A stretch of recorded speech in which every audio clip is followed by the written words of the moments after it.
Buenas tardes. Vamos a comenzar. Empiezo por presentar a quienes me acompañan en la mesa. Son María José Esteban, don Francisco Javier Vieira y don Luis Rodríguez Ramos. Doña María José Esteban es presidenta de la empresa, es abogada especializada en responsabilidad civil, máster en dirección de recursos humanos y es directora de Capital Humano del Grupo Pelayo, presidenta de la Asociación Profesional de Juristas de Empresa, secretaria también del jurado del Premio Pelayo para juristas de reconocido prestigio y ha sido profesora en el Máster de Gestión y Dirección de Recursos Humanos de la Facultad de Psicología de la Universidad Complutense. Don Francisco Javier Vieira es juez, magistrado, ingresó en la carrera judicial en el año 81 y desde entonces pues ha estado destinado en diversos juzgados de instrucción hasta su ascenso a magistrado en el año 1983.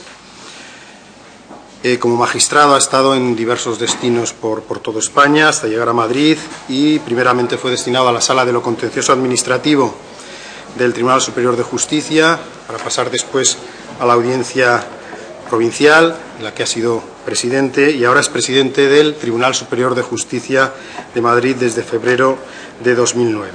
Ha participado en numerosas actividades docentes, cursos y seminarios y ha publicado trabajos doctrinales y ha colaborado en obras colectivas también importantes.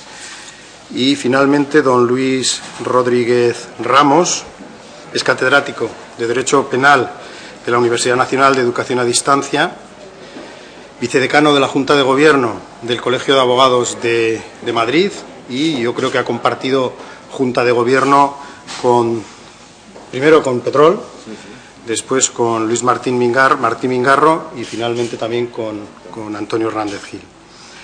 Es autor de numerosos artículos, libros, revistas, que sería larguísimo el relacionar, y ha desempeñado también cargos académicos tales como decano de la Facultad de Derecho de la Universidad Complutense, director del Departamento de Derecho Penal de la misma facultad, etcétera.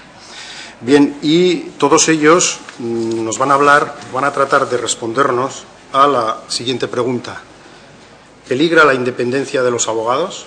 Lo van a hacer desde el punto de vista del derecho de defensa, el secreto profesional y desde el punto de vista también de los abogados de empresa. Vamos a seguir casi el orden inverso de intervención que aparece en el programa. Nos parecía más lógico quizás empezar con el derecho de defensa, pasar después al secreto profesional y finalmente ver la especificidad que puedan tener los abogados de empresa. Así que sin más preámbulo le doy la palabra a don Francisco Vieira Morante, que nos hablará o nos tratará de responder a esta pregunta desde el punto de vista del derecho de defensa. Muchas gracias. Buenas tardes a todos. Es para mí un honor y un privilegio el poder intervenir en este masivo congreso de la abogacía. Realmente me ha sorprendido el ver la asistencia, la organización, las materias en las que se tratan, la intensidad con la que se están tratando los temas.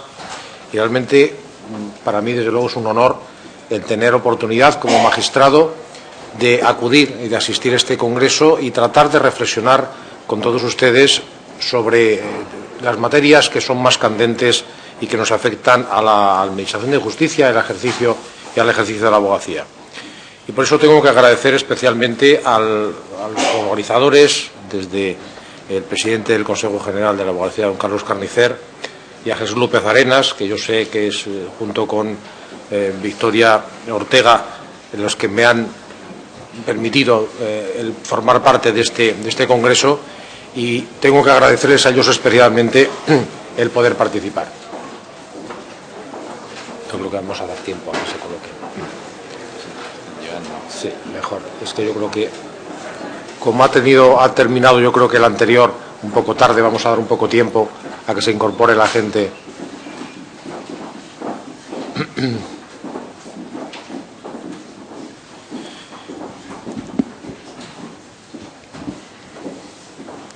Y el tema en el que vamos a reflexionar conjuntamente entre todos realmente tiene mucha miga y es algo que comprendo que a la abogacía en general les preocupe especialmente.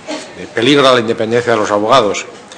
Es un interrogante que puede dar lugar a una profunda reflexión sobre quizá uno de los aspectos más trascendentes de la abogacía, la independencia de los abogados, que es evidentemente, yo creo, imprescindible, uno de los elementos imprescindibles para el ejercicio del derecho de defensa. El Estatuto General de la Abogacía define la función y características de la abogacía en su primer artículo y destaca ya desde el primer momento el que la naturaleza de la profesión de abogados como una profesión libre e independiente y que presta un servicio a la sociedad en interés público. Es decir, marca ya desde el primer momento el Estatuto General de la Abogacía esta característica propia del ejercicio de la abogacía, la independencia. Y consagrado por la Constitución en su artículo 24, el derecho de los ciudadanos a la defensa y a la asistencia letrada, además atribuida en exclusiva a la abogacía, la garantía de los principios de libertad e independencia de los profesionales, puestos siempre al servicio del defendido, permiten la más idónea defensa de los derechos y libertades de los ciudadanos, pero evidentemente con absoluta independencia del abogado. Solo si se tiene esa independencia por el abogado, se podrá cumplir el fin último, que es atender adecuadamente al ejercicio del derecho de defensa. Y por el contrario, la falta de independencia de un abogado cercenaría una de las garantías para el correcto ejercicio del servicio de la sociedad que representa la defensa. Al igual que se puede hacer también un paralelismo con la independencia judicial, que constituye el principal valor, el principal baluarte, el baluarte esencial para el ejercicio de la función jurisdiccional, también la independencia de los abogados constituye la primordial garantía de que su actuación en defensa de los intereses del cliente se va a realizar en beneficio exclusivo de sus intereses y sin interferencias que mediaticen o condicionen su actuación y la aparten de la defensa de los intereses que le han encomendado al abogado en defensa del cliente. La importancia de la independencia del abogado se refleja además en numerosos preceptos del Estatuto General de Abogacía Española. Se atribuye a los colegios de abogados, en primer lugar, la defensa de la independencia de los abogados, en el artículo 17. El régimen de incompatibilidades de los abogados va dirigido a preservar, entre otros principios, el de la independencia del abogado. El ejercicio de la abogacía por cuenta ajena bajo el régimen de derecho laboral también se indica en el Estatuto de la Abogacía que debe respetar la independencia y la libertad básicas para el ejercicio de la profesión. Igualmente, el Estatuto General de la Abogacía establece que los abogados miembros de un despacho colectivo deben tener plena independencia para dirigir la defensa de los intereses que tengan encomendados. El Estatuto también reconoce como uno de los derechos esenciales del abogado el de la independencia, sin otras limitaciones que las impuestas por la ley y las normas éticas y deontológicas. Se impone también, correlativamente, el deber de todo abogado de denunciar cualquier atentado a la independencia que se pueda sufrir. Incluso se establece la necesidad, el deber o la posibilidad de denunciar cualquier ataque a la independencia a un abogado y a fin de que, incluso en actos judiciales, que se haga constar bajo la fe pública del secretario judicial para que, a continuación, pueda ser puesto en conocimiento de la Junta de Gobierno que, si estima fundada la queja, deberá amparar la independencia ejercitando las acciones oportunas. Y la independencia también se predica, la independencia de los abogados también se predica en el Estatuto General de la Abogacía para la asistencia jurídica gratuita, en la que, y además es uno de los momentos también especiales en los que afecta a la asistencia jurídica gratuita, hay que recordar que la asistencia jurídica gratuita se debe preservar siempre la independencia de los abogados y, por lo tanto, la propia organización del sistema de asistencia jurídica gratuita tiene que respetar y tiene que ser un modo de organización de la asistencia jurídica gratuita que respete la independencia. Eso entre varios de las menciones especiales que se realizan en el Estatuto General de la Abogacía a la independencia de los abogados. Ahora bien, la independencia debe ser analizada, creo que tiene que ser analizada o contemplada desde dos ópticas, una externa y otra interna. El abogado debe ser inmune a las influencias externas a su relación con el cliente que puedan limitar o restringir la defensa de los intereses que le tiene encomendado, pero también debe mantener el abogado una desvinculación de sus intereses respecto de los de su cliente que puedan entrar en conflicto. Es decir, dos aspectos de la independencia que quizá en algunas ocasiones no se resaltan adecuadamente. Y por otra parte, es importante resaltar que la independencia del abogado es un derecho instrumental al derecho de defensa. No es un privilegio personal del abogado, ni tampoco es un privilegio corporativo de los abogados. La independencia del abogado no es un fin en sí misma, sino un medio para lograr el ejercicio del derecho de defensa.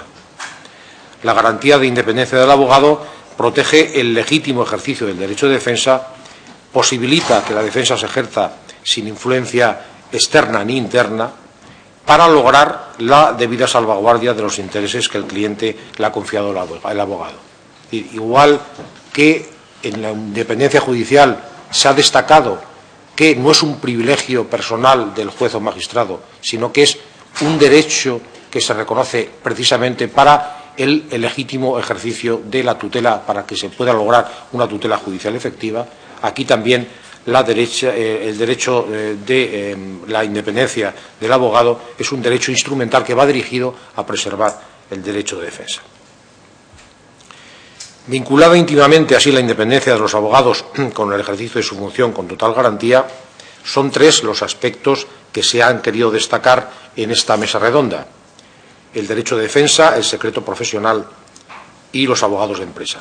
Y es que efectivamente en el momento actual en el que se ha reconocido en el derecho penal la responsabilidad penal directa de las personas jurídicas, los abogados de empresa pueden verse afectada en su independencia su ejercicio profesional. El secreto profesional, evidentemente, también como soporte adicional de la independencia a favor del cliente, puede verse menoscabado en algunos casos. Y, por otra parte, las condiciones en las que se ejerce el derecho de defensa es otro de los factores que afecta muy directamente a este principio en garantía de la independencia del abogado. De estos tres factores, como ha dicho el moderador, voy a centrarme exclusivamente en el derecho de defensa. A pesar de que en la brillante exposición de motivos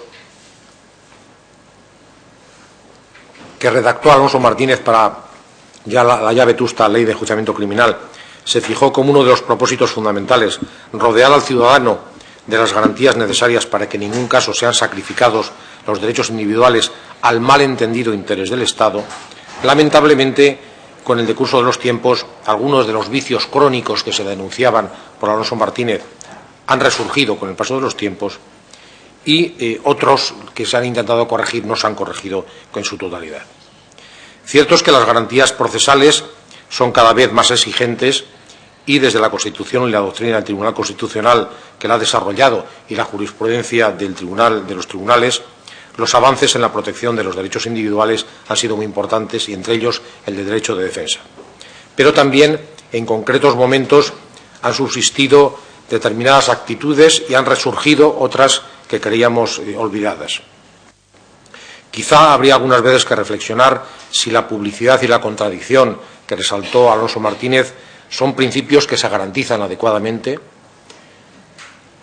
si las investigaciones del juez de instrucción son efectivamente una mera preparación del juicio y no se pretende que todos asistan al juicio oral cohibidos y maniatados por el recuerdo o la lectura de sus declaraciones sumariales, que muchas veces esto que se decía en 1882, como en algunas ocasiones recuerda a las prácticas que se reproducen actualmente.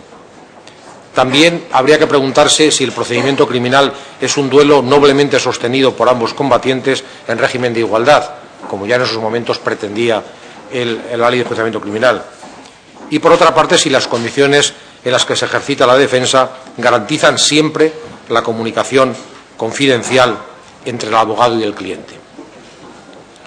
Y para hacer esta reflexión nos sirven de punto de referencia excepcional, los anteproyectos de ley de enjuiciamiento criminal y de la Ley Orgánica de Desarrollo de los Derechos Fundamentales vinculados al proceso penal, que recientemente se aprobaron por un Consejo de Ministros, pero que, desgraciadamente, para los que deseábamos que prosperara estas reformas legislativas, sin embargo, han quedado truncadas por la reciente disolución de las Cortes. Ahora bien, como punto de partida para futuras iniciativas legislativas, quizá sí nos sirven estos anteproyectos incluso para hacer una reflexión de lo que debe ser el ejercicio de derecho de defensa en nuestro enjuiciamiento penal. Una de las cuestiones que se resalta en estos anteproyectos es la separación de la función de investigación de la de control de garantías del proceso. Y es que una de las primeras cuestiones candentes que plantea este anteproyecto es la atribución de la investigación penal al Ministerio Fiscal, y que, con independencia de las posturas antagónicas que se mantienen al respecto, derivadas de la mayor o menor confianza en la independencia del Ministerio Fiscal respecto del Poder Ejecutivo, lo cierto es que la disociación de la función investigadora pública respecto a la función de garantía de los derechos individuales afectados reforzaría, en efecto, el derecho de defensa.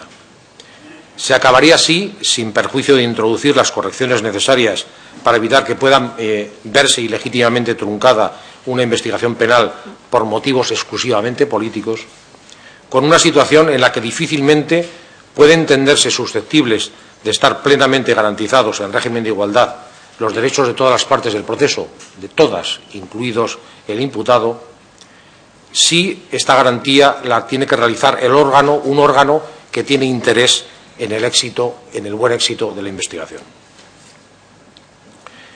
Otro de los aspectos que en estos anteproyectos de ley se destaca y que puede ser también, si se continúa por esta línea legislativa, un reforzamiento del derecho de defensa, es el reconocimiento del derecho a la entrevista del investigado antes de su primera declaración. La exposición de motivos de la Ley de Enjuiciamiento Criminal resalta que se reconoce al investigado el derecho a entrevistarse reservadamente con su letrado también antes de prestar la declaración policial, reconociendo después, en su artículo 33.1, apartado D, el derecho de todo investigado a entrevistarse reservadamente con su abogado antes y después de cualquier declaración, incluida la que preste en sede policial.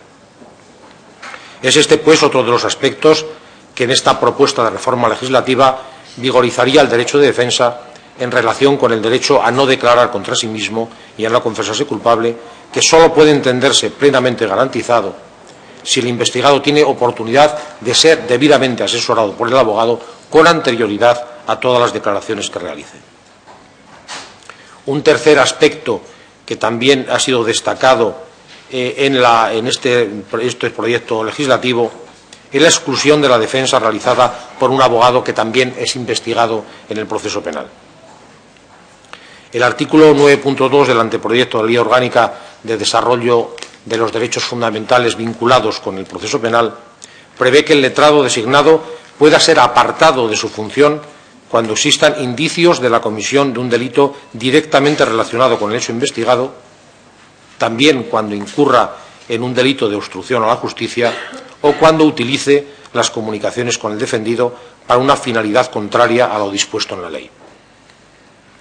En tales casos excepcionales, la pérdida de independencia del abogado respecto del objeto del proceso penal, la dependencia del abogado respecto de la actividad criminal en la que tiene que ejercer su defensa, le incapacita para ejercer debidamente la defensa. Esta es una manifestación del objetivo esencial que persigue la independencia del abogado, que es la defensa del cliente, no de los propios intereses del abogado, ni de intereses ilegítimos o espurios. La exclusión en tales casos del abogado transgresor de sus deberes profesionales refuerza la independencia genuina del abogado y, en cambio, entiendo que no se puede considerar que se restrinja. Otro de los aspectos, como cuarto aspecto que quiero mencionar, en el que es mencionado en estos anteproyectos legislativos, es la proscripción de intervención de comunicaciones entre el abogado y el cliente. Se excluye expresamente en este anteproyecto la posibilidad de intervenir las conversaciones del investigado con el letrado expresamente designado para encargarse de su defensa, salvo que el mismo sea responsable del delito investigado. Se destaca así la máxima protección que deben tener las comunicaciones entre abogado y cliente como corolario irrenunciable del derecho de defensa. Se destaca expresamente en esta regulación algo que efectivamente tiene que estar vigente ya. Si a pesar de ello llegan a interceptarse conversaciones con el abogado defensor, dice también en estos anteproyectos, deben ser puestas en conocimiento de la defensa y se procedería a su destrucción, a no ser que el propio defendido interese que se incorporen a las actuaciones, por ejemplo, cuando quiera poner de manifiesto en el propio procedimiento que ese contenido de las conversaciones ha sido utilizado para obtener datos incriminatorios en su contra. Así, en el artículo 276 del anteproyecto se dispone que solo que cuando concurran indicios fundados que permitan afirmar la participación en el hecho delictivo investigado, que podrá extenderse a la investigación al contenido de las conversaciones que se mantengan entre abogado y cliente, etcétera, y después lo desarrolla que en este caso, cuando haya de dirigirse el procedimiento de investigación contra el abogado del investigado, se procederá conforme a lo previsto en el artículo 39 de la misma ley. Y el artículo 39 regula cómo el Ministerio Fiscal, al que se le atribuye la investigación, puede solicitar del juez de garantías la exclusión del abogado defensor designado para requerir al imputado o en este caso al investigado que designe otro abogado y, si no, requerirle, advertirle que sería nombrado otro de oficio. Y aunque quizá este precepto propuesto debería pulirse más para dejar más clara la protección de la confidencialidad en las comunicaciones derivadas del ejercicio del derecho de defensa, se refuerza así nuevamente en el anteproyecto este derecho de defensa imprescindible para todo juicio justo y la independencia del abogado en su ejercicio. Y me voy a referir a un último aspecto en el que también se refuerza el derecho de defensa a través de prever la declaración del acusado después de practicarse el resto de las pruebas. Otro de los aspectos que robustece el derecho de defensa en el anteproyecto analizado es el momento en el que se prevé la prestación de la declaración del acusado en el juicio oral. Conforme al derecho a la presunción de inocencia y a la necesidad de que sean las acusaciones las que ostenten la carga de la prueba, la declaración del acusado se contempla como una prueba de descargo y, por lo tanto, precedida de la prueba de cargo. Para ello dispone el artículo 567, que probablemente número que no se mantendrá en futuros proyectos legislativos, dispone que nunca podrá comenzar la práctica de la prueba con la declaración del acusado, debiendo oírse previamente, en todo caso, a los testigos de la acusación. También establece este anteproyecto que el acusado solo prestará declaración, si así lo desea, a instancia de su abogado, en el turno de prueba de la defensa y en el momento que ésta considere oportuno. También que la declaración del acusado podrá ser propuesta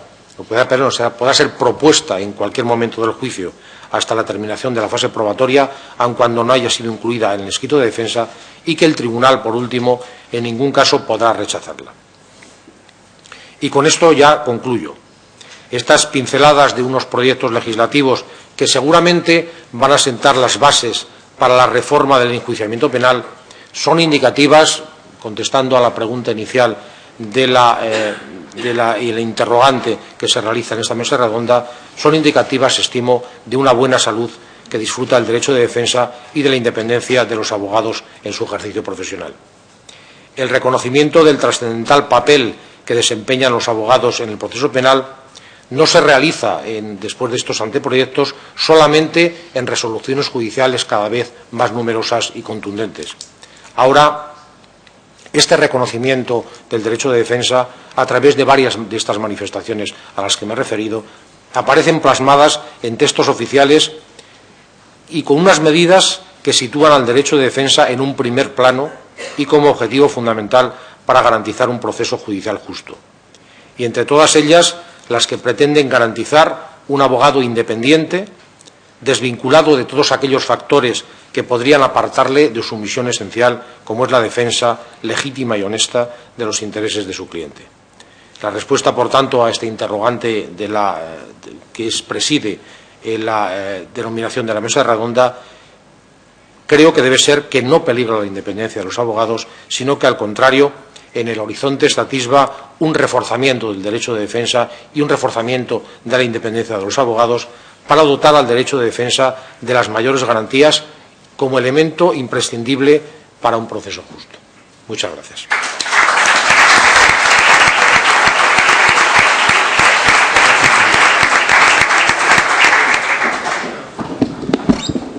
Bien, a continuación seguirá con el turno don Luis Rodríguez Ramos, cuando quieras. Pues muchas gracias, decano.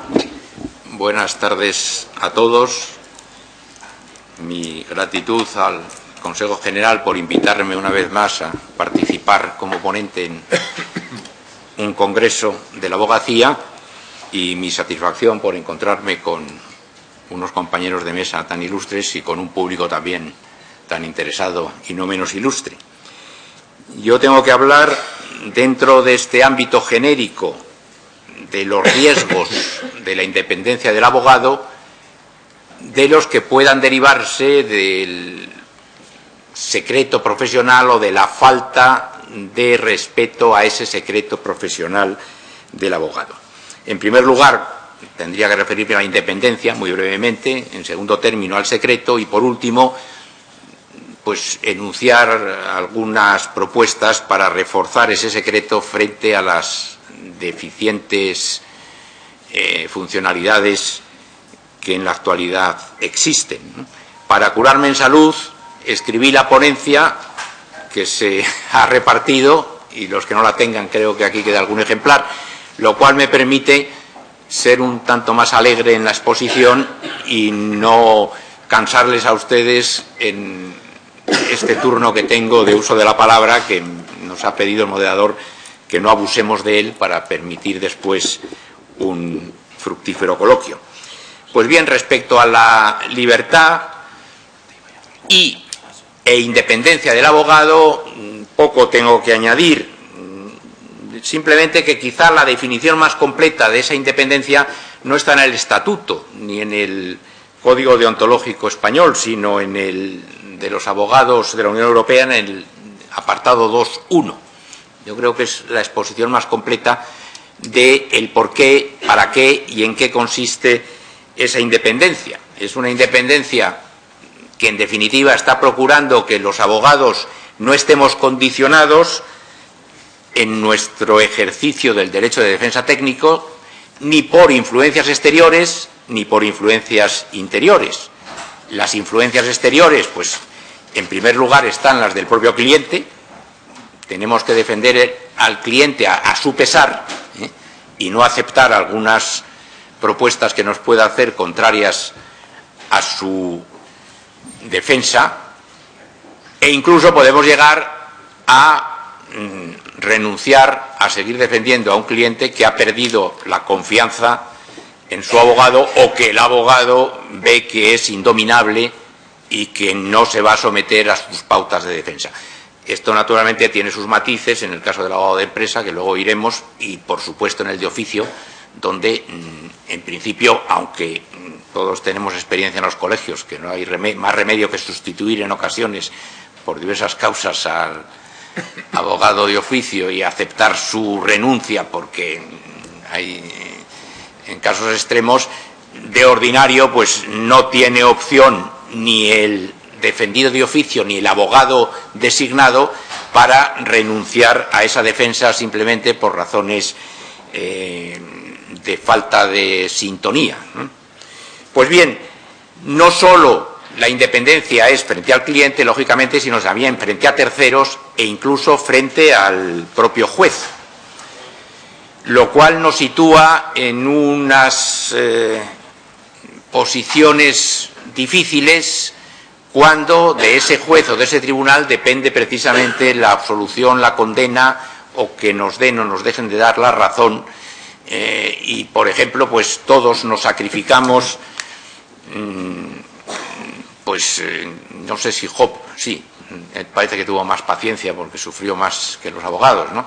Pero todos nos sacrificamos, por ejemplo, esperando en los pasillos a que nos den el turno para una vista o para una diligencia, ¿eh? En el futuro espero que esto se acabará arreglando cuando de verdad funcione la oficina judicial y lleve la agenda pues una persona que tenga sentido común y que sepa que no se pueden hacer dos cosas a la vez, ¿eh? Pero, en fin, de momento, pues nosotros, aunque según el estatuto podríamos irnos en un tiempo prudencial, antes se decía media hora, pues no nos solemos ir porque no queremos generar al cliente mayores problemas, ¿no?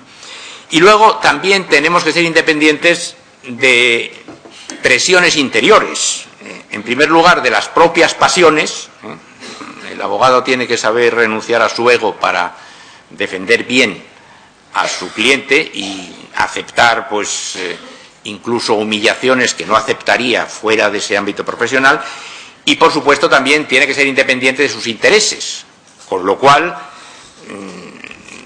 debe de ser perfectamente celoso a la hora de calibrar los posibles conflictos de intereses y, naturalmente, lo cual es más fácil, las incompatibilidades que están previstas en el Estatuto General. Pero yo diría, antes de acabar este capítulo de la independencia, que antes de ser independientes, los abogados tenemos que ser, es decir, tenemos que tener entidad, ¿eh? Y en el momento histórico en el que nos encontramos, el futuro es alentador, pero de momento no estamos todavía en ese futuro. En la situación en la que nos encontramos, todos somos conscientes de que el abogado, por causas muy diversas, pues es la cenicienta de la Administración de Justicia y se nos considera como meros cooperadores o colaboradores cuando somos tan esenciales como jueces o fiscales, porque sin abogado no puede haber proceso, entre otras cosas, ¿no? La ley de acceso creo que puede servir para dar un primer paso, en el sentido de que el abogado ya no solo es licenciado en Derecho o graduado en los momentos bolonios en los que nos encontramos, ¿no? Sino, en fin, que ha superado una prueba, como los jueces y magistrados, ¿eh? Y posiblemente, pues también en el futuro las cosas se vayan racionalizando y el abogado tenga más respetabilidad, ¿eh? Lo ideal desde mi punto de vista, la ley todavía no ha entrado en vigor, entra el 31 por la noche, bueno, el 1, pues lo ideal sería la solución alemana. Yo creo que Alemania nos va dando ejemplo de lo que hay que hacer para no sufrir, ¿no? Y es que las mismas pruebas de selección que supere el juez o fiscal, pues la supere también el abogado. Si llegamos en el futuro a unificar ese cauce de acceso, estaremos en igualdad de condiciones e incluso es posible, como pasa en Alemania, que un abogado tenga mejor número en la promoción que el juez al cual va a ver, ¿eh? Y seguro que habrá un respeto mutuo. Pero bien, eso es... Quiero decir que para ser independientes no basta con que no existan influencias interiores o exteriores, sino que hay que tener una entidad que no siempre podemos tenerla por las circunstancias. Y pasamos al secreto profesional. El secreto profesional yo creo que no está bien definido ni en la Ley Orgánica del Poder Judicial, ni en el Estatuto, ni en el Código Penal, ni en los códigos deontológicos, ¿eh? Porque el secreto profesional, en sentido estricto, el núcleo duro del secreto profesional, se refiere exclusivamente a aquellas informaciones que tenga el abogado recibidas de su cliente o investigadas y conseguidas por él, informaciones de las que no dispongan las otras partes ni tampoco el juez, ¿eh? Y ese es el secreto profesional propiamente dicho, que no puede levantar nadie, ¿eh? Ni el decano, ni el ministro de Justicia, ni el Papa, ni San Raimundo de Peñafort, en fin, no sigo subiendo porque aunque lleguemos a la Santísima Trinidad no se va a solucionar el problema del levantamiento. Es un problema de conciencia y quien lo puede levantar es el propio abogado si de verdad se considera en estado de necesidad, en conflicto de bienes y jurídicamente protegidos, y considera que el bien que trata de evitar pues es igual o sobre todo es mayor, y en ese caso pues en fin, ya podemos ver en el coloquio circunstancias, porque este secreto profesional, el decano, si se le pedimos que nos releve de él, además de contar con el permiso del cliente, nos va a decir, nos va a dar consejos, nos va a dar consejos y va a buscar soluciones alternativas, pero no nos puede decir, no te preocupes, quedas relevado de guardar ese secreto profesional. No, la responsabilidad es exclusivamente del abogado, ahí está solo y él en conciencia es el que tiene que decidir. Hay luego un segundo estadio de secreto, de reserva, que es el que se refiere a las relaciones con otros abogados en ese asunto concreto. Se trata más que de secreto de una confidencialidad que está sujeta naturalmente a secreto, pero que sí puede ser levantada por la Junta de Gobierno cuando se le plantea una solución, vamos, una situación de extrema necesidad. Lo que se ha dicho alguna jurisprudencia, que veo que cito en alguna de las sentencias que cito en la ponencia, es que lo lógico es que la Junta de Gobierno no decida inaudita parte, es decir, que escuche también a los otros abogados si se oponen a la hora de utilizar esas comunicaciones verbales o escritas que hayan existido con ocasión de negociaciones o de otra naturaleza. Y luego, por último, yo creo que hay un tercer estadio que entra dentro de la privacidad en general o del secreto, la reserva respecto a cliente o a terceros, porque no afecta en absoluto al derecho de defensa. Por ejemplo, es el caso de pedir permiso a un cliente para incluirlo como tal cliente pues en una página web o en una publicidad del despacho. Bueno, pues ahí está clarísimo que el cliente debe de ser quien conceda el permiso y naturalmente si él lo concede nadie se va a quejar, pero es posible que se oponga porque a veces el estar sometido, el ser justiciable, pues no es apetecible que se publique. En fin, por eso hay que contar con su permiso. ¿Se extiende en el tiempo? Pues en principio in secula seculorum, aunque yo creo que habría que matizar que cuando termine esa defensa, cuando ya el secreto correspondiente no tenga relevancia a la hora de defender y a la hora de colaborar con la Administración de Justicia, porque el fundamento del secreto profesional en el continente y en España es de orden público. Así como en los países anglosajones tiene más bien un origen contractual entre abogado y cliente, pues no, en nuestro país y en el continente tiene un fundamento de orden público porque la Administración de Justicia para su buen funcionamiento lo exige. Pues bien, cuando ya no sea el caso, porque ha terminado el asunto, sigue siendo materia reservada, naturalmente no podrá ese abogado revelar absolutamente nada sin permiso del cliente, pero yo creo que ya se está escapando de ese núcleo duro del secreto profesional y que podría tener un tratamiento distinto. Bueno, se extiende en el tiempo in secula seculorum, he dicho, con estos límites, y en cuanto a las personas, naturalmente a los otros colaboradores que se encuentren en el despacho del abogado que esté llevando este asunto, ¿no? Tanto otros abogados cuanto los auxiliares, cuanto becarios, jueces en prácticas, y ahora pues cuando entre la ley de acceso en vigor y demos acogida generosamente a los futuros abogados, pues también habrá que hacerles firmar, como hacemos en mi despacho, un compromiso de guardar los secretos relativos a todos los expedientes que puedan estudiar y a todos los asuntos que puedan conocer.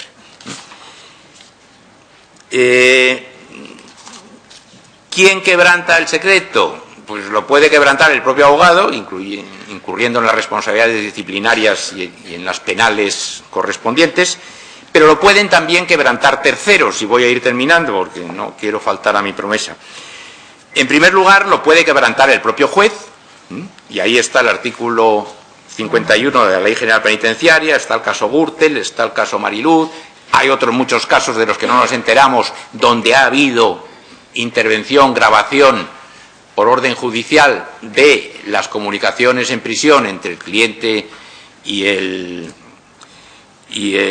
abogado, lo que ocurre, según dicen, porque claro, a mí me han dicho personas de confianza, yo no tengo esa experiencia, pero que como están secretas las actuaciones se pueden no foliar y antes de que se levante el secreto se puede quitar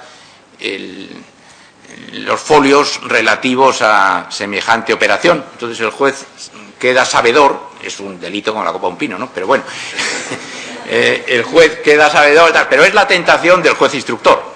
Yo creo que si viene la nueva ley, pues esa tentación de un juez que a la vez es juez e instructor, es decir, que es esquizofrénico porque no se pueden conciliar las dos situaciones, pues puede llevar a estas aberraciones y en ocasiones se ha llegado a las mismas. También en entradas y registros. Bueno, ahí he puesto algunas sentencias del Tribunal Europeo de Derechos Humanos. El registro de despacho de abogados, cuando el abogado es un delincuente, pues no nos preocupa nada a los miembros de las juntas de gobierno, pero cuando resulta que no es un delincuente o no está claro que lo sea, pues no sé, yo he tenido una experiencia directa en Marbella en el caso Hidalgo y desde luego pues eso se ha convertido además en un problema curioso, porque decimos instruye el juez, instruye el fiscal, si es que muchas veces en estas macrocausas quien instruye es la policía y la agencia tributaria y la fiscalía es un mero transmisor al juez y el juez acepta las diligencias que le pide la policía, ¿no? Claro, entonces ya entramos en una deriva muy complicada, y se acaba quebrantando el secreto profesional porque se llevan indistintamente en una especie de causa general o de auditoría penal todos los expedientes del despacho y al final ¿qué ocurre? Que no se encuentra nada de lo que se busca según el auto que autoriza el registro, pero aparecen otros posibles delitos fiscales, y entonces se le dice al abogado, pues tú no serás blanqueador, porque aquí no hay blanqueo, pero vas a ser blanqueador del dinero que no pagaron tus clientes a Hacienda, aunque tú no lo conocieras, bueno, llegamos a unos extremos realmente kafkianos que yo espero que en el futuro se vayan resolviendo, ¿no? Y en fin, también hay que hablar del 579, que es un artículo que, en fin, yo no sé si en Marruecos será igual, pero desde luego en el resto de Europa no, y el propio Tribunal Supremo, el Constitucional y el Europeo ha dicho que ese 579 no es suficiente para regular las escuchas telefónicas, que tiene que acudirse a una lista cerrada de delitos, etcétera, etcétera, etcétera. Bueno, pues ahí también en ocasiones se cuelan conversaciones del abogado con el cliente que después a lo mejor se extraen, pero bueno, ya son conocidas por la persona, por el juez, una vez transcritas, ¿no? Para terminar, dos cosas. Una, está todo el problema de los medios de comunicación, que a veces son ellos los que quebrantan ese secreto o sirven de altavoz del quebrantamiento de ese secreto por parte de otra persona. Ahí habría, bueno, ya entramos en las soluciones, ¿no? Yo creo que eso es un delito por parte del periodista que lo haga y lo que me da que a la prensa se le tiene más miedo que al demonio, vamos, ya por poner a alguien fuera de la Constitución, ¿no? Y precisamente me he acordado esta mañana que López Aguilar en una ocasión, vamos, cuando era ministro de Justicia se le preguntó por algo, él que es catedrático de Constitucional, y en que había problemas con interferencias de medios de comunicación, dice, no, es que la verdad es que estamos en un estado social, democrático y mediático de derecho, pero es que la democracia mediática está todavía poco regulada y se escapa por todas partes. Bueno, pues yo creo que habría que regular el secreto de las fuentes de los periodistas y exigir responsabilidades para que no se planteen, para que no haya un delito continuado de quebrantamiento del secreto de actuaciones. Ahí ya estamos ahora en otro secreto distinto, que es el de la instrucción, que no haya quebrantamiento continuo por funcionarios públicos que facilitan a los medios de comunicación. Medios de comunicación no dicen quién se lo ha facilitado, pero ellos, aunque no digan quién se lo ha facilitado, como es delictivo ese comportamiento, yo creo que se les podría imputar penalmente una conducta de revelación de secretos. Para terminar, mi propuesta sería, 1, elevar el rango del abogado, no solo con la ley de acceso, sino con una ley orgánica reguladora del derecho de defensa, donde estuviera las bases de lo que es un abogado, y luego lo desarrollaría el Estatuto General y los estatutos de cada colegio. En esa misma ley orgánica tendría que estar el derecho disciplinario del abogado, que actualmente está con rango de decreto, de real decreto, y el día menos pensado, pues como no cumplimos la reserva de ley, nos podemos quedar sin derecho disciplinario. La Sala Tercera, pues bueno, dice que hay una cobertura legal, aunque no se cumpla la reserva de ley, pero debe de hacerse. Y además debe de hacerse un código disciplinario en la propia ley orgánica reguladora del derecho de defensa, cumpliendo el principio de taxatividad, es decir, poniendo conductas concretas, infracciones claras, y no como ahora que se habla de la dignidad del abogado, en fin, y que se puede hacer cualquier cosa, ¿no? Y finalmente, pues hay que blindar este secreto profesional, tanto en esta ley orgánica reguladora del derecho de defensa, tanto en la ley de enjuiciamiento criminal y especialmente en todo lo que se refiere a registros de despachos de abogados, intervenciones telefónicas y comunicaciones de abogado-cliente. Seguiría hablando, pero ya me he faltado a mi promesa de brevedad, perdón, y luego en el coloquio podremos tratar algún otro tema. Muchas gracias.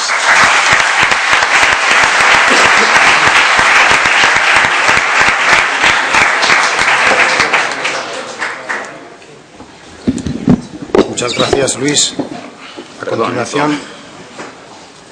A continuación, María José Esteban nos va a hablar ya desde la perspectiva del abogado de empresa, que sin duda introduce un elemento nuevo. Cuando quieras. Pues muy buenas tardes a todos, y la verdad es que es un auténtico privilegio poder compartir unos minutos con todos ustedes. Es también un orgullo pues estar con los ilustres miembros de mesa. Da gusto escucharos. Y bueno, pues ante todo, y como han dicho mis colegas de mesa, mi agradecimiento y mi felicitación al Consejo General de la Abogacía Española, que se va superando en cada uno de estos congresos y nos ayuda a compartir todos los temas de actualidad que afectan a la abogacía. Pero dicho esto, y con ánimo de ser breve y utilizar el menor tiempo posible para permitir que luego pues debatamos entre todos, claro, la pregunta que nos hace el moderador es pedir a la independencia de los abogados. Claro, yo aquí pues vengo a hablar de una postura que es la postura del abogado de empresa. Y bueno, pues no quiero responder de antemano a la pregunta, sino hacer mis reflexiones para después y al final pues concluir con la respuesta que yo misma quiero dar a esta pregunta. Porque al final, para empezar a responderla, claro, tenemos que ver qué es un abogado de empresa. Y bueno, pues en la mesa ya se ha dicho lo que es un abogado, por tanto, bueno, pues no voy a repetir ni cuál es su marco regulatorio, ni cuál es el concepto, porque se ha entrado con total detalle y por tanto ya está. El abogado de empresa es un abogado. Pero es verdad que tiene una regulación expresa, porque al final, bueno, pues es un tipo de abogado con sus particularidades. Y al final, pues es el abogado que debe estar dado de alta en un colegio profesional, que tiene un contrato de trabajo por cuenta ajena, por tanto también le aplican las normas de derecho laboral, que actúa normalmente en exclusiva. Y esto, claro, está así contemplado en el propio Estatuto de la Abogacía. Pero el mismo Estatuto de la Abogacía, en el 27.4, establece que habrá que respetarse la libertad e independencia básicas para el ejercicio de la profesión. Es decir, que una de las cuestiones claves también es que el abogado de empresa está dentro del ámbito de ese principio de independencia del que aquí se ha hablado. Si atendiéramos al marco regulatorio que aplica también al abogado de empresa, pues entenderíamos que puede haber unas, por lo menos en España, tenemos un marco regulatorio suficiente que nos puede permitir garantizar la independencia, como decía Francisco Javier al principio de su intervención, y él respondía que no, en principio no solo no peligra, sino que parece que, bueno, pues poco a poco vamos fortaleciendo esas garantías que existen. Lo que pasa es que una vez hecha esa reflexión de base, claro, hay que entrar un poco en el fondo y en la práctica de la situación. Y al final nosotros desde la abogacía de empresa nos preguntamos si podemos ejercer esa independencia al mismo nivel que el resto de abogados o no, sabiendo que el marco regulatorio para todos es exactamente el mismo, todos somos abogados. Y ahí ya empiezo a dudar de la respuesta. Recientemente, y al final pues es imprescindible mencionar una sentencia, la sentencia ACZO de septiembre del año 2010, es una sentencia del Tribunal Superior de Justicia, del Tribunal de Justicia de la Unión Europea, y me refiero a ella porque ha sido un punto de inflexión en la abogacía de empresa. Aquí, este es el famoso caso Nobel, que seguro que todos ustedes conocen. La sentencia expresamente deniega el carácter confidencial y secreto de las comunicaciones entre AZCO y sus propios abogados internos en el marco de una inspección que se realizó por la Comisión Europea. Esto es importantísimo. Esto tiene que ver con lo que estaba hablando antes Luis. Esta sentencia está confirmando una interpretación de otra sentencia anterior del año 82, de hace más de 30 años, del mismo tribunal. Y al final la tesis es que hace una interpretación totalmente restrictiva del concepto de independencia del abogado, porque presume esa menor independencia que tiene un abogado por tener contrato laboral y, por tanto, está aparentemente menos capacitado para resolver esos conflictos de intereses. Claro, esto provoca un impacto tremendo. También es verdad que esto ha provocado pues que agilicemos este periodo o este proceso de reflexión en esta materia. Pero claro, es cierto que hasta ese momento, pues a nivel nacional, es verdad que la configuración de la abogacía de empresa es muy diferente y la regulación que existe es distinta en los países europeos.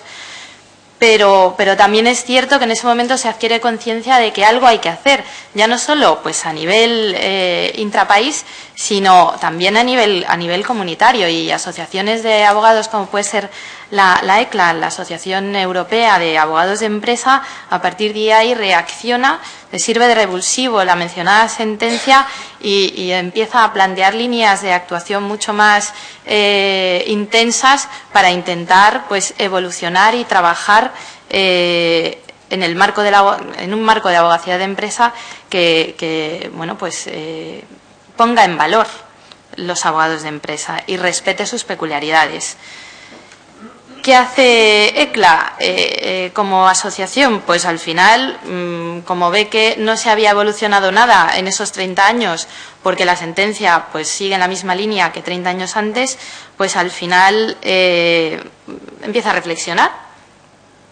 ¿Por qué se hace esta conclusión? ¿Por qué se llega a esta conclusión? Porque claro, al final, si yo miro el marco regulatorio, no tengo por qué concluir que un tipo de abogacía tiene que ejercer un principio de independencia más restrictivo que otro.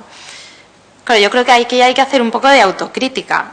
¿Cuáles son esos elementos que pueden contribuir a que los abogados de empresa se vean más limitados que los demás? ¿Por qué se puede llegar a la conclusión de que los demás me fío, pero de vosotros que sois abogados de empresa no? Al final, ¿qué está pasando dentro de las empresas para que se llegue a esa conclusión? Los colegios tradicionales, los colegios tal y como están ahora configurados, tienen acceso a la abogacía que ocurre y que se gestiona dentro de las organizaciones empresariales. Todas estas reflexiones, que además, por cierto, pues yo creo que también las quiero compartir con ustedes para intentar luego pues tener materia para debatir, porque son temas que probablemente no estén del todo resueltos, Bueno, pues todas estas reflexiones también nos las hacemos desde el punto de vista de la abogacía de empresa y al final, ¿qué se puede hacer? Bueno, pues a nivel internacional, si miramos la situación europea, claro, habría que proveer de líneas de actuación comunes que evolucionen esta situación, porque la verdad es que la regulación de cada país es muy diferente y, claro, las empresas son empresas que normalmente operan entre países, con lo cual eso complica aún más la realidad que tenemos y, por tanto, bueno, pues, por ejemplo, en Francia pues están ya intentando dar un salto cualitativo para cambiar y establecer un marco de la abogacía de empresa diferente con toda la polémica que eso está conllevando y por su parte pues la Asociación de Abogados de Empresa en congresos como el de París o el de Turín que se celebró la semana pasada pues están intentando también poner puntos de avance para intentar cambiar la situación. Pero bueno, en España, ¿qué podemos hacer? A ver, nuestro punto de partida es bueno, tenemos un punto de base bueno, pero en realidad insuficiente. ¿Y dónde se rompe esa confianza? Pues pienso que en dos vertientes. Esta ruptura puede tener dos vertientes. Por un lado, la propia abogacía de empresa. Al final yo creo que los propios abogados no estamos actuando, defendiendo suficientemente día a día nuestro papel y es un papel imprescindible, como bien se ha dicho antes. No nos hacemos valer lo suficiente como para respetar nuestros derechos y proteger el cumplimiento de nuestras obligaciones. Pero también es verdad que lo que se ve es que el marco normativo probablemente también sea insuficiente, porque si no se podría pues cumplir y se resolvería esa disyuntiva.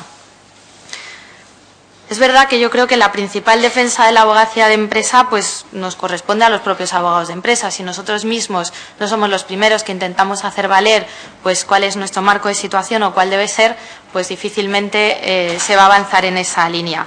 Y sobre ese punto pues hay mucho que hacer, desde sensibilizar al propio empresario, porque claro, el empresario es consciente de que el médico tiene que tener un contexto de trabajo, unas herramientas de trabajo, una situación que garantice pues su buen desarrollo de su profesión como médico en una situación determinada y por tanto pues las empresas tienen sus gabinetes médicos incluso con un espacio especialmente reservado, especialmente protegido y eso no pasa con los abogados de empresa. ¿Por qué los gabinetes jurídicos que están dentro de las empresas, las asesorías jurídicas, no tienen ese espacio reservado para que aquellos asuntos que se traten con el empresario en el ejercicio de su derecho de defensa del mismo no estén especialmente destacados? Simplemente es un despacho donde ponga esta es la asesoría jurídica y que para esos asuntos donde hay un deber de confidencialidad y donde hay que ejercer el respeto por el secreto de las comunicaciones, pues ahí y para ese tipo de asuntos que no otros, pues haya esa reserva y esa garantía de reserva suficiente. Pues eso en realidad normalmente en las empresas no se da, no ocurre. Asesoría jurídica es un departamento más. Por tanto, bueno, ese es solo un ejemplo, pero podríamos pensar en más.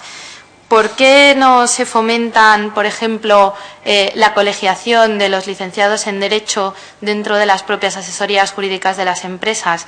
Muchas veces los licenciados en Derecho están desarrollando labores que a lo mejor van un poco más allá porque son actuaciones de tipo más consultivo y que de alguna manera no defendiendo en litigio ante los tribunales al empresario, pero sin embargo ejercen labores que debería ejercer un abogado colegiado y amparado por esa regulación de la abogacía que, claro, en el caso de no estar sometido a esa colegiación, obviamente, pues ya no tendría el mismo tipo de garantía, ya no estaría sometido al código deontológico para abogados y, por tanto, ya perdería posibilidad de ejercer ese papel como sería deseable o exigible. Y eso es verdad que no siempre ocurre. Claro, en cuanto a la normativa vigente decíamos que puede ser suficiente en apariencia, pero claro, habría que velar de forma más efectiva porque se produzca un cumplimiento de esas normativas que obligan a los abogados y que pueden garantizar sus derechos.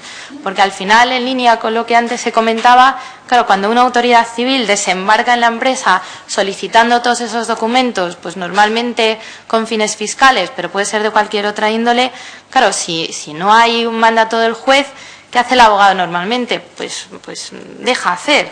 Es difícil pedir la ayuda o la intervención del amparo del decano. ¿Por qué no se suele hacer eso? Si al final es una manera de ayudar a proteger y a garantizar.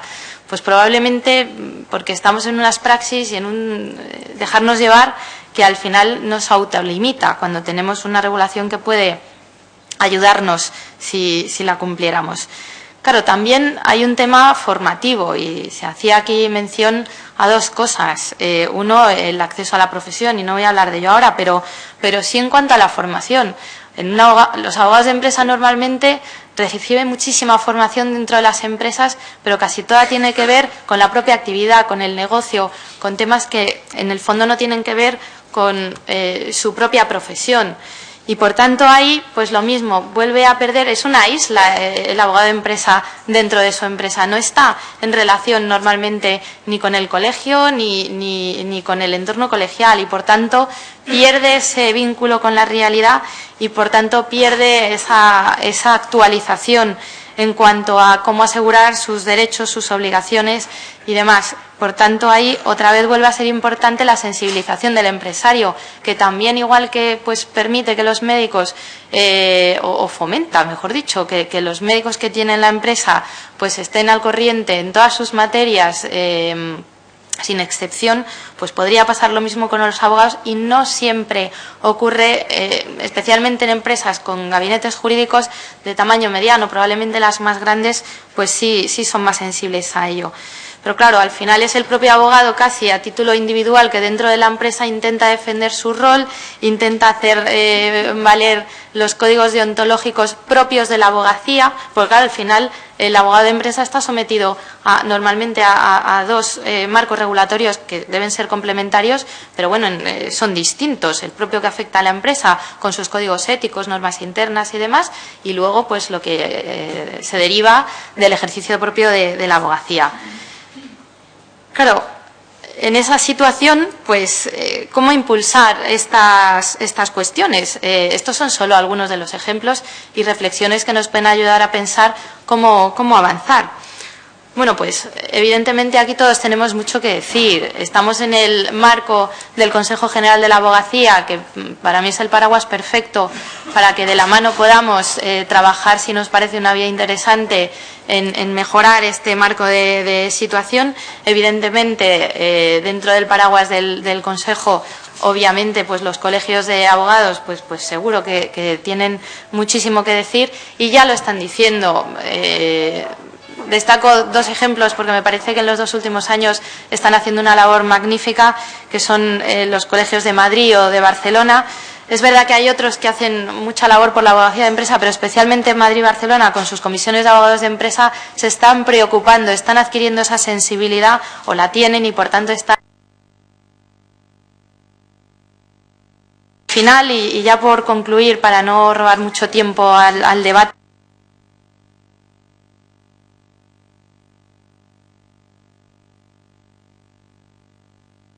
Supranacional, entiendo, que de alguna manera recoja esas peculiaridades que favorecen la independencia, más otra serie de cuestiones en la abogacía de empresa, y para eso pues se puede trabajar de una manera conjunta entre consejo, colegios, abogados de empresa como primer paso. Pero también, lógicamente, habría que articular los sistemas de tutela que de alguna manera permitan la aplicación efectiva del mismo, porque esa es otra de las dificultades que hemos visto que se producen.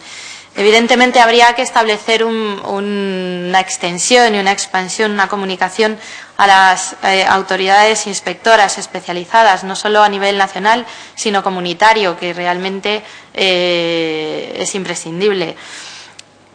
Focalizar como cuarto punto de sugerencia para avance lo que es la formación a través de escuelas de prácticas jurídicas, módulos obligatorios, es decir, ahí, bueno, pues buscar la fórmula que no solo sea formación específica en materia general de abogacía de empresas, sino en la deontología y en la actualización para los derechos y obligaciones de los abogados de empresa. esto enlaza con la potenciación que se hablaba antes de la regulación del acceso a la profesión, que ayudaría también. Y desde luego el último punto, pero no menos importante, es el convencimiento a las empresas para articular la abogacía de empresa en línea de lo ya comentado. Es decir, no se busca ni se pretende tener privilegios que ayuden a ejercer la abogacía de empresa de una manera determinada, porque los abogados de empresa somos abogados sin privilegios, pero sí tenemos peculiaridades que, bueno, pues requieren, y especialmente en lo que estamos hablando, que es la independencia, pues cuidados con todos los intervinientes en el ejercicio de la abogacía de empresa. Si consiguiéramos avanzar en eso, es que se podría poner en valor mucho más la propia abogacía de empresa y fomentar mucho más actividades como las actividades pro bono, por ejemplo, donde es verdad que la infraestructura que hay en las empresas permite que este tipo de abogados las realicen con muchísima más facilidad probablemente que otros abogados. Así que, bueno, sin dilatarme ya más, mi conclusión es, y respondiendo a la pregunta de ¿peligra la independencia de los abogados? Y como me gusta contestar a lo que me preguntan, contesto al moderador que yo creo que sí peligra si no hacemos nada para evitarlo. Nada más y muchas gracias.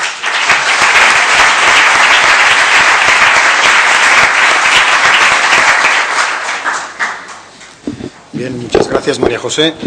Yo daría, quizás antes de entrar en el coloquio, la oportunidad a los miembros de la mesa, si quieren matizar alguna de las cuestiones a la vista de las intervenciones, o si quieren incluso replicar, y si no, pues pasaríamos al coloquio y a las preguntas que se quieran formular. Sí, Nielsen.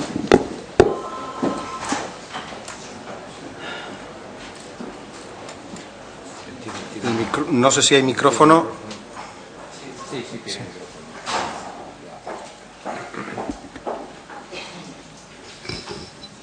Pues felicitaros a todos los intervinientes por la profundidad de las ponencias que hemos escuchado, agradecéroslas.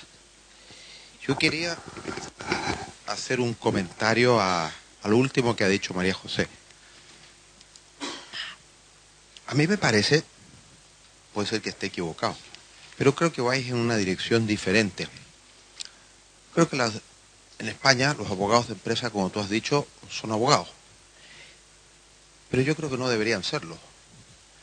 En la medida en que, si entendemos que una de las condiciones básicas de la abogacía es la independencia, un abogado de empresa, por definición, no es independiente, es dependiente de su cliente.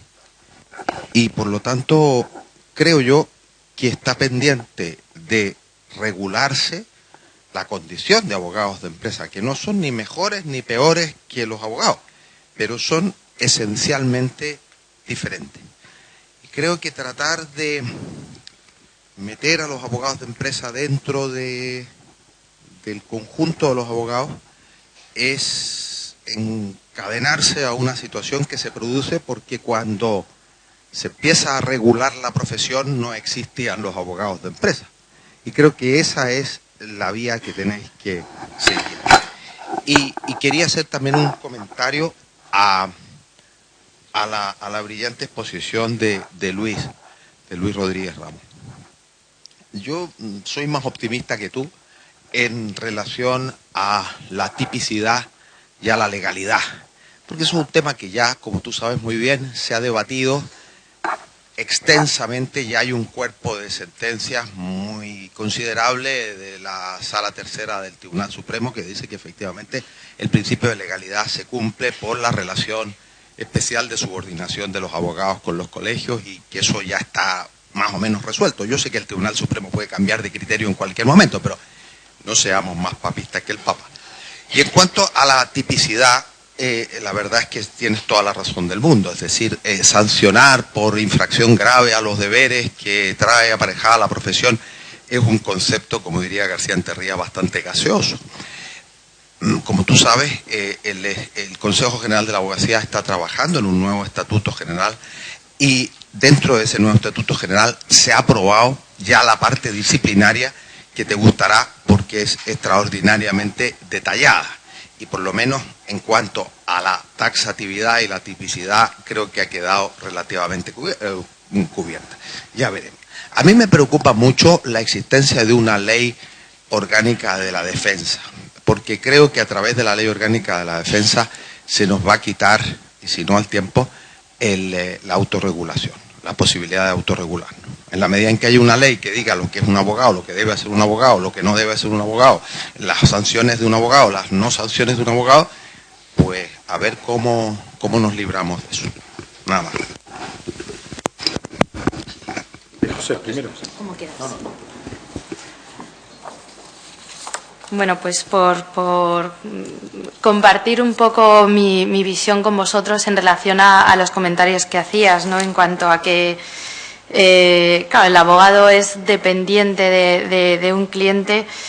Bueno, la verdad es que en ese sentido sí discrepamos, ¿no? Al final siempre hay una dependencia de un tipo o de otro cuando el propio cliente contrata a un abogado externo, porque al final, bueno, pues además de mediar un contrato que es verdad que no tiene naturaleza laboral, pero bueno, pues sí hay un vínculo de dependencia de otra naturaleza que probablemente produzca el mismo efecto a los efectos del ejercicio de la defensa de ese cliente.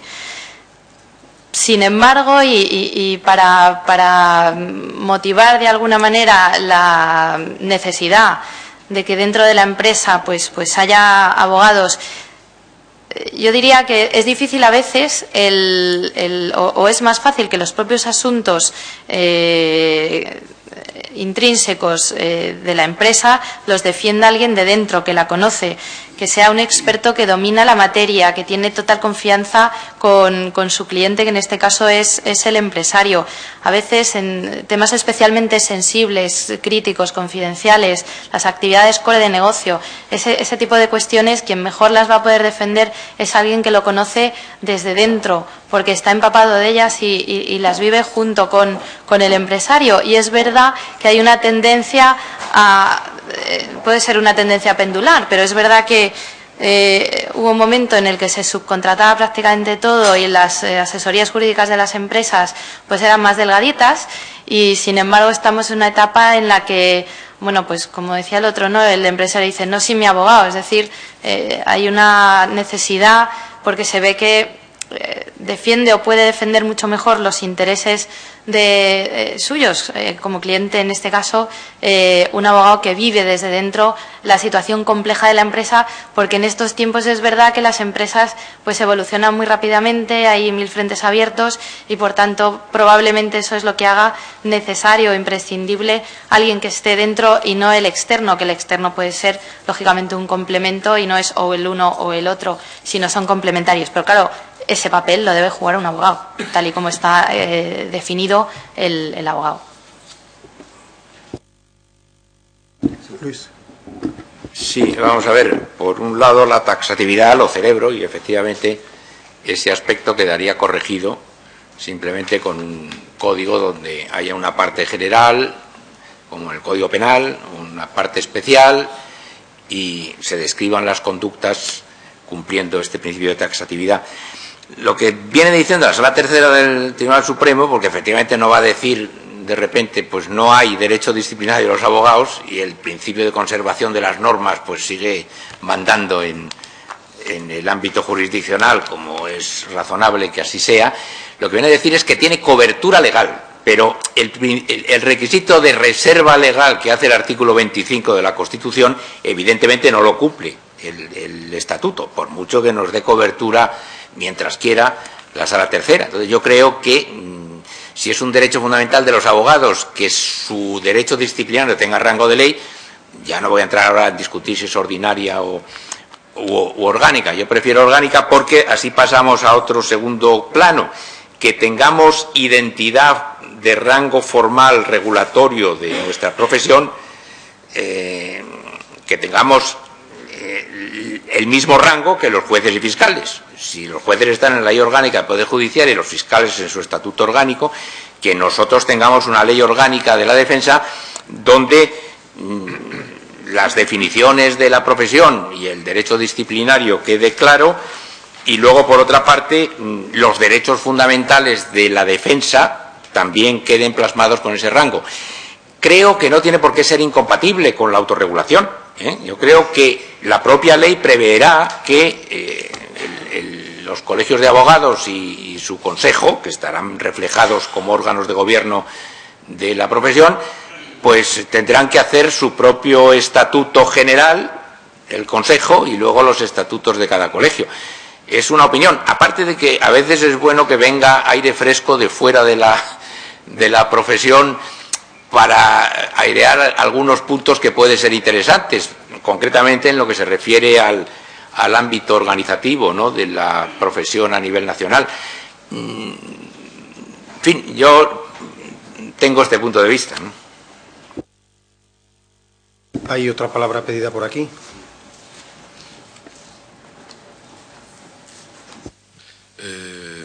Bueno, buenas tardes, gracias a todos, porque la verdad es que ha sido muy interesante todo el debate. Mi cuestión sería para el profesor Rodríguez Ramos. Yo partiría, y lo voy a esquematizar brevemente, de afirmaciones que usted ha vertido y que comparto totalmente.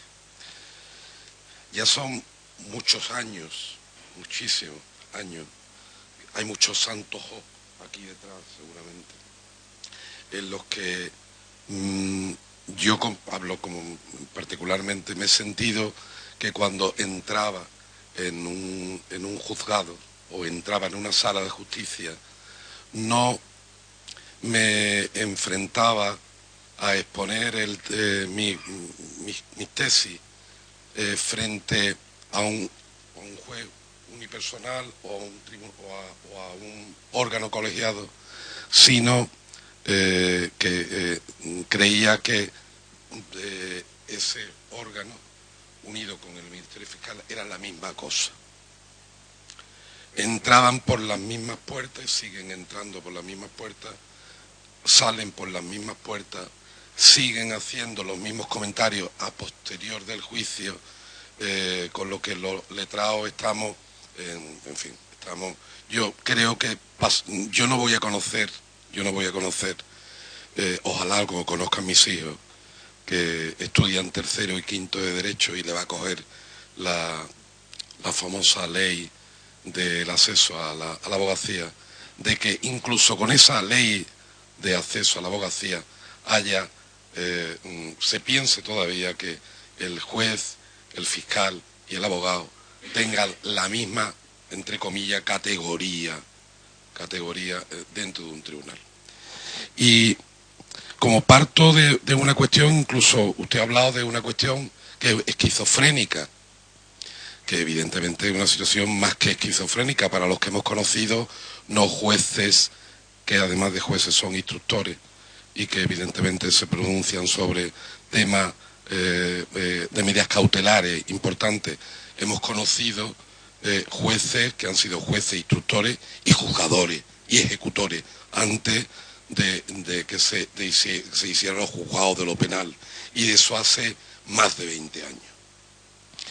Y evidentemente comparto mucho la deficiencia del 579 de la Ley de Enjuiciamiento Criminal, a pesar de la sentencia Abdelkader contra el Reino de España, y mucho más viendo la última sentencia del Tribunal Supremo de Verdugo Gómez de la Torre en una materia de intervenciones telefónicas, que bueno, que si la expongo es para echarse a llorar, que hay dos votos particulares de Maza Martín y de prefecto Andrés Ibáñez, que yo no sé dónde queda ya el tema del secreto de las comunicaciones telefónicas.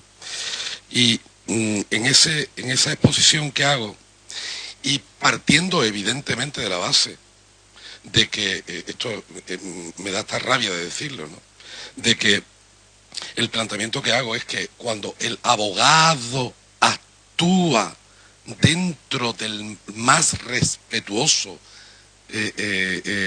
escrúpulo dentro de la ley, o sea, no poner a la voz. Me preocupa el comentario, no sé quién lo ha dicho, de la reforma, de que cuando crea el fiscal que el abogado tal lo puede apartar, porque evidentemente la agencia tributaria es la que investiga, la Guardia Civil, el EDOA, Greco investiga, eso ese es el panegírico para el fiscal, para el juez, etcétera. Y yo no me creo que eso instruya al fiscal, instruya al juez, instruya uno o el otro, o haya jueces de garantía.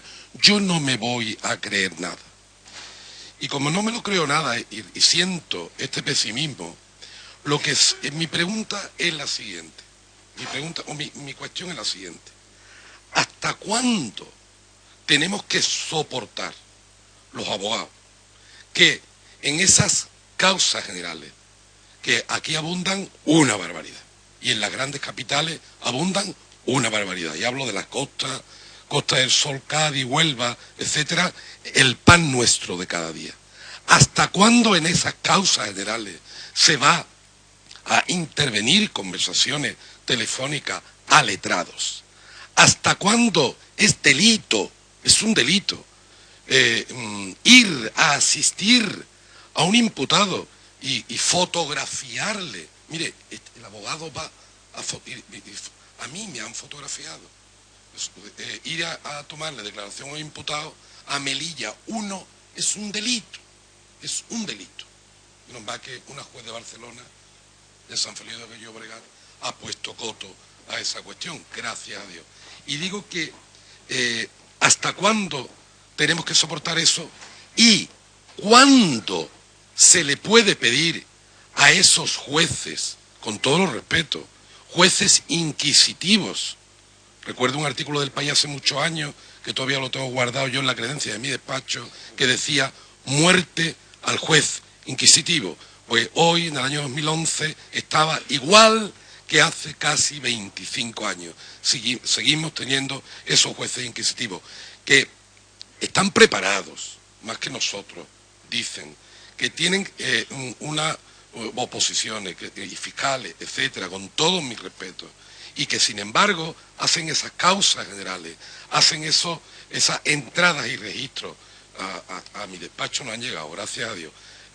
Hacen intervenciones de comunicaciones telefónicas a sabiendas, porque deberían de conocer la jurisprudencia del Tribunal Constitucional, la jurisprudencia del Tribunal Supremo, la jurisprudencia del Tribunal Europeo de Derechos Humanos, de que eso no es lícito.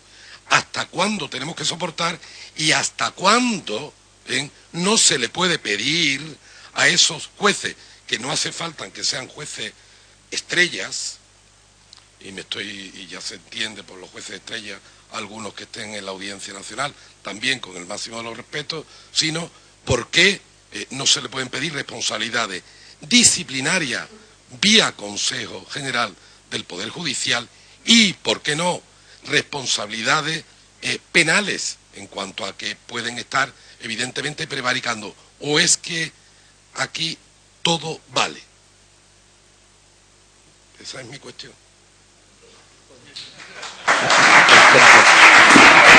Pero vamos a ver, no es una cuestión, son muchas cuestiones, y realmente comparto, vamos, y comprendo, porque llevo muchos años, y es verdad que yo hace 20 dije muerte al juez inquisitivo, pues por alguno de esos enfados que uno toma en el ejercicio, y que dices que restablezcan la pena de muerte para algunos jueces, ¿no? Pero claro, eso no se me lo ha llegado todavía. Bueno, quiero en primer lugar aclarar una cosa, porque no porque esté aquí precisamente un magistrado ejemplar en cuanto al respeto a los derechos fundamentales, y que además su sala ha restablecido uno que había sido conculcado muy gravemente no hace mucho tiempo, de esta confidencialidad de las conversaciones del abogado con su cliente, ¿no? Es un problema del sistema, y dentro del sistema la verdad es que, como en todos los colectivos, hay jueces y fiscales magníficos. O sea, vamos, mi experiencia, no solo porque sea hijo de fiscal, ¿no? Pero bueno, yo he conocido y conozco y tengo multitud de relación con excelentes jueces, excelentes magistrados, excelentes fiscales, que tienen la misma sensibilidad que tenemos los abogados, pero efectivamente el sistema es como es, y en ocasiones pues aparecen pues jueces o fiscales que no son muy maduros desde el punto de vista, digamos, de desarrollo personal, y que, bueno, pues pueden generar grandes catástrofes como las que hemos vivido, pues en ciertos macroprocesos, muchos de los aquí presentes, ¿no? Pero sí creo que es de justicia reconocer que hay jueces y jueces, que hay fiscales y fiscales, como en todos los sitios, como hay abogados y abogados, ¿eh? Eso es también digno. En segundo lugar, yo también querría hacer referencia a que es verdad que eso de los cuerpos hermanos, de fiscal y juez, existe, ¿no? Es verdad que muchas veces estarán hablando de fútbol o de otras mil cosas y no de la causa que se esté tratando, pero las apariencias son las apariencias y esa imparcialidad no solo tiene que ser subjetiva, sino también objetiva. Quizá en el futuro, si los abogados estamos en el acceso a nuestra función en la Administración de Justicia al mismo nivel que jueces y fiscales, o se produce esa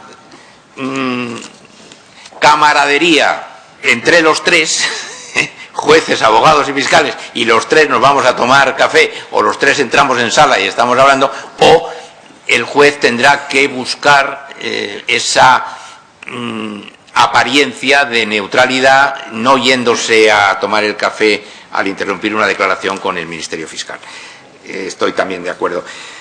El Ministerio Fiscal investigador tiene que cambiar su psicología y tiene que cambiar el estatuto en algunos aspectos, pero es que por lo menos ya sabemos quién investiga y tenemos un juez instructor, no un juez instructor, un juez de garantía, y según la ley de enjuiciamiento criminal, otro juez para la fase intermedia que dirá si se abre o no se abre el juicio oral, que evitará muchas penas de banquillo inútiles. O sea que a mí me parece un anteproyecto que yo voy a aconsejar a mis amigos del PP, si ganan, según parece, que lo tomen como punto de referencia, porque el PSOE tendrá que pactar con ellos el sacarlo adelante, puesto que lo han hecho ellos, ¿no? Y me parece que es aprovechable, tiene multitud de cosas que hay que matizar, pero me pasa lo mismo que a mi compañero de mesa, ¿no? Entonces, yo tengo como experiencia lo que pasó en Chile, que era el colmo del principio inquisitivo, porque allí no solo instruía, sino que ya juzgaba y todo. Y cambiaron radicalmente el sistema, no a medias como en 1882 aquí, que no se atrevió Alonso Martínez, sino totalmente. Y me contaban unos fiscales que vinieron por el colegio para preguntar cosas, venían en un viaje de información a España, fiscales chilenos.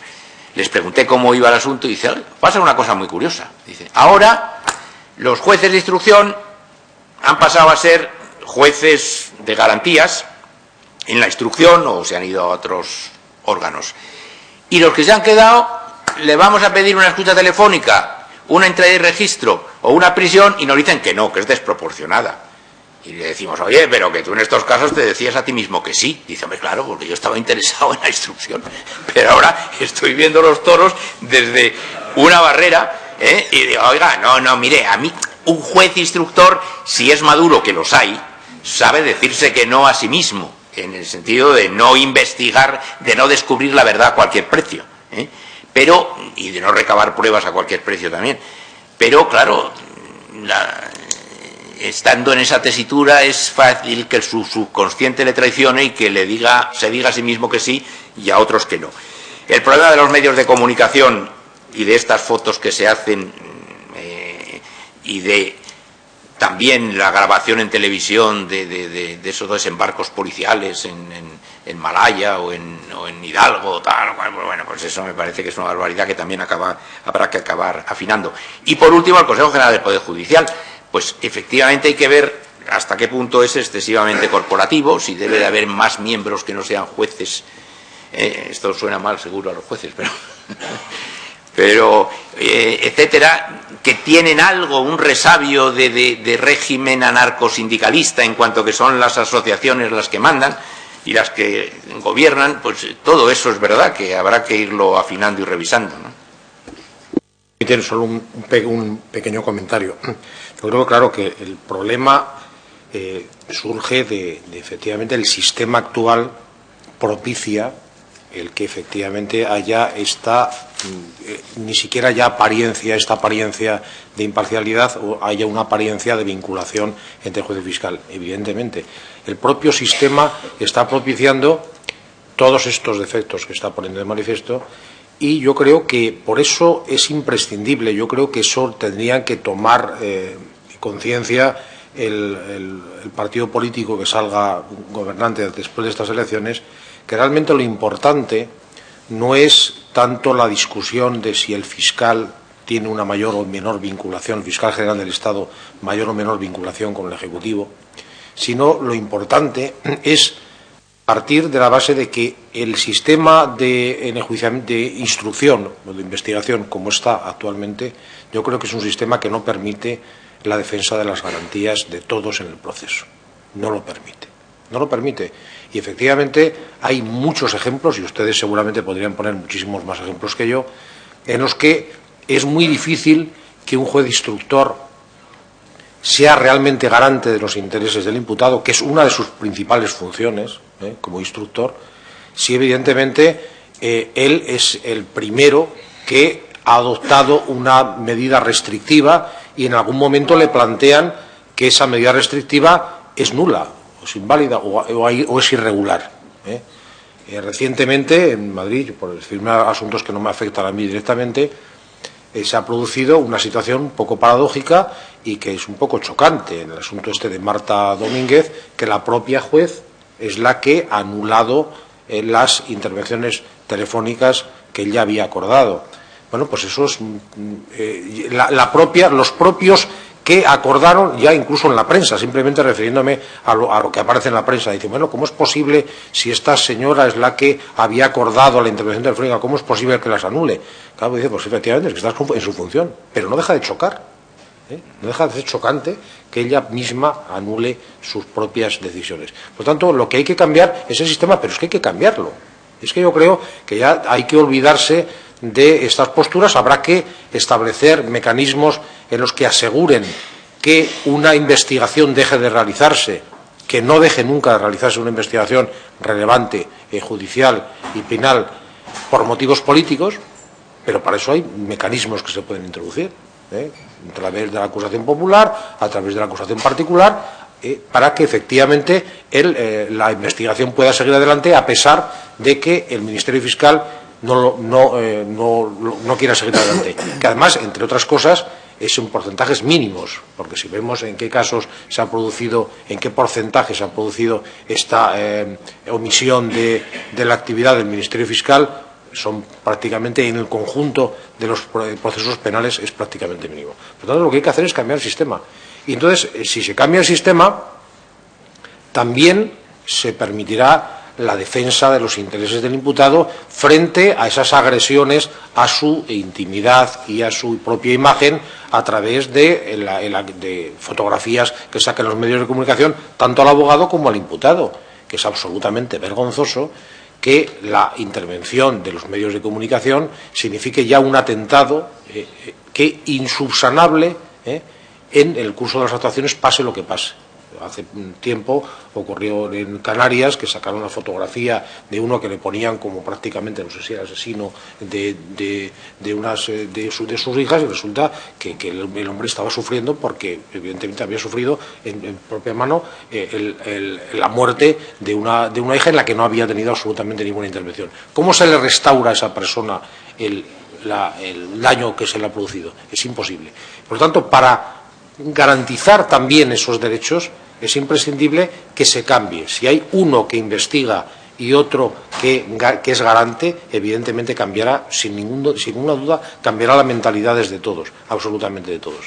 Y eso es lo que permitirá, que en el caso del que yo me refería anteriormente, que si en alguna ocasión el Ministerio Fiscal como investigador considera que el abogado designado por un investigado es incompatible, que solamente lo solicite, que lo plantee, pero será un órgano imparcial, absolutamente desvinculado de la investigación, el que decidirá si efectivamente tiene que apartarse o no apartarse.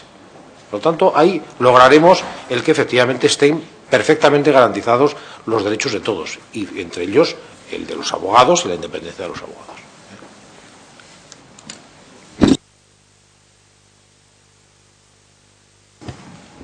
¿Alguna otra cuestión?